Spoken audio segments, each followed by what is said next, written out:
He was the same age as my oldest. We're preparing for his bar mitzvahs, wondering if the upcharge on the lamb chop is worth it. I need your advice on that, Drew.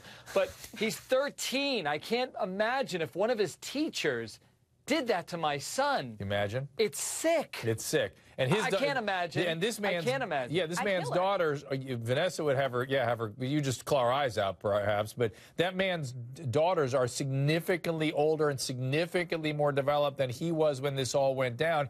And I would say, Judy, that those daughters are significantly more emotionally developed than the mom. The mom manifests some features that are rather telling. That look of surprise and bewilderment that she has all the time, that's actually a syndrome that people have. And if you close your eyes and listen to her voice, she sounds like a 12-year-old. Yes. So she literally perceives herself as the same age as the 6th grader, and so was bewildered when people considered it a felony when she did what she did with that child, and she would do so again today. That's right, Dr. Drew. You're speaking about her doe-eyed look that she has whenever she was talking to Barbara Walters, as if she has no idea what's going on, trying to explain it away with cultural differences that actually don't even make sense or exist. And this is her presentation, Dr. Drew. Inside, she might feel like a little girl, and that's why she's attracted, possibly, to other people who seem on the same developmental level as her. That's but why. that does not excuse anything that she is doing. It explains it, but it doesn't excuse it. Damn thing. Mark, what? Drew, let me ask you this. It's not a challenge. It's a question to you. You just said emphatically she would do it again. Yeah.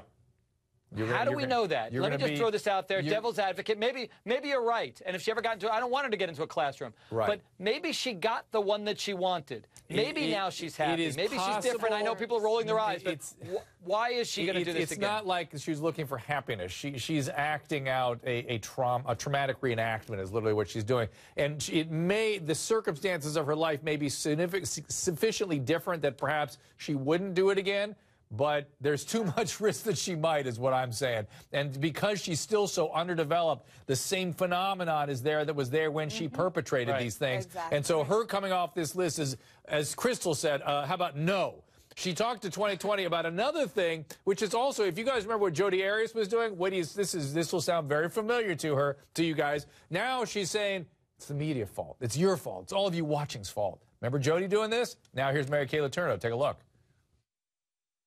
I don't know if enough time will ever pass where it will take away what the media did to our story, because it was so big and they ran with it so fast. There is a story of us that has a life of its own, but it's not our story.